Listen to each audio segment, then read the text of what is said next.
राष्ट्रीय आदिवासी महिला सम्मेलन दिल्ली में आयोजित होने जा रहा है। इस कार्यक्रम में भारत भर से बहुत सारे महिलाएं और जन जागृति करने के लिए सुखी परिवार फाउंडेशन के द्वारा यह संचालित कार्यक्रम के अंदर जो है भारत भर के सभी क्षेत्रों से महिला वर्ग के साथ साथ में यहाँ के जो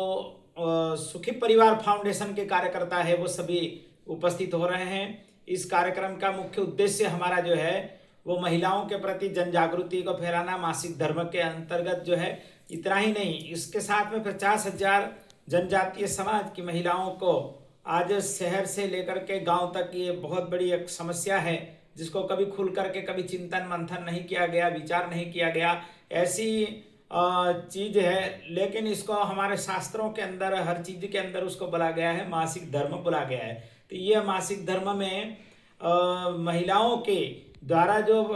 परिस्थिति जो बनती है, श्रम के मारे से कई चीजें बताई नहीं जाती है, उसे हाइजेनिक चीज के तरफ से ध्यान नहीं देने के कारण से अनेक रोगों का सामना करना पड़ता है और बहुत सारी परिस्थितियों के साथ में उसको जूझना पड़ता है। तो यहाँ पर दिल्ली के अंदर हमारा यह केंद्र स्थान है, भारत का हृदय स्थान है, जहाँ से कही हुई बात जो है पूरे देश प्रदेश विदेशों तक फैलती है। इस कारण से मुख्य उद्देश्य तो हमारा जो है समाज में जन जागृति फैलाना, महिलाओं के प्रति जो एक हीन भावना की सोच है उस सोच को है ना हमारे को मिटाना है। इस मुख्य उद्देश्य से लिखित भाव से हम इस कार्य को कर रहे हैं। खास कहना यह है कि कहा भी गया है शास्त्रों में, यत्र नार्यास्तु पूज्यन्ते रमन्ते तत्र देवताः, जहाँ पर नारियों की पूजा होती है वहां पर देवताओं का भी रमण होता है। लेकिन मनुष्य जो है वो अपने स्वार्थ के हिसाब से और अपने कहीं का कुरूढ़ियों के वास्ते, कुसंस्कारों के हिसाब से जो है कई बार बहुत सारी चीजों को जो है नारी के प्रति जो सम्मानता का जो भाव होता है, जहाँ पर एक तरफ जो है हम कामाख्या के अंदर जाता है तो उस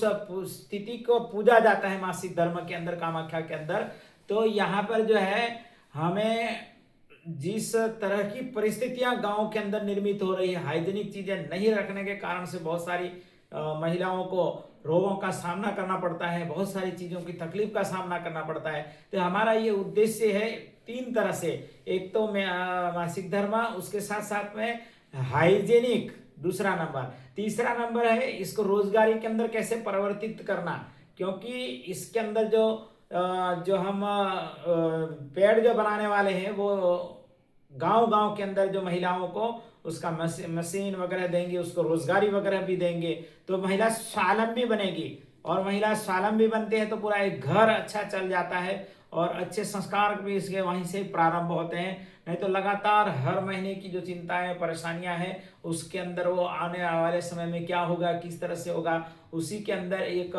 बढ़िया जो सरस्वती जैसा दिमाग है माता का, जो दुर्गा जैसा एक दिमाग है, वो सब चीजें जो है ना कहीं जो है ना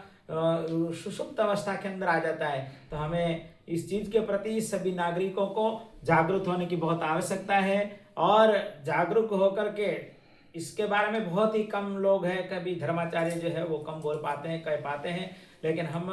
यहाँ पर आदिवासी क्षेत्र की परिस्थिति महिलाओं की जब हम देखते हैं, जानते हैं तो हमें बड़ा दर्द हुआ। और इसके साथ साथ में जो हमारे यहाँ पर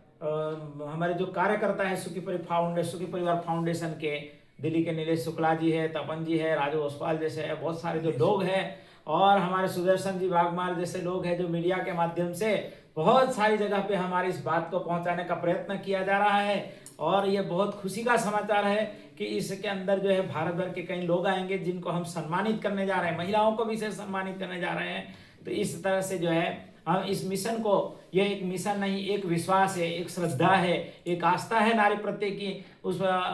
तरफ हम आगे बढ़ेंगे। इन्हीं शुभ मंगल कामना के साथ ही आज के इस शुभ कार्यक्रम में हम खूब ढेर सारा आशीर्वाद देते हैं और इसके लिए हम सदा तत्पर रहेंगे, मेहनत करेंगे, पुरुषार्थ करेंगे और बहुत कुछ अच्छा समाज निर्माण में हम आगे बढ़ेंगे। वंदे मातरम। भारत माता की जय।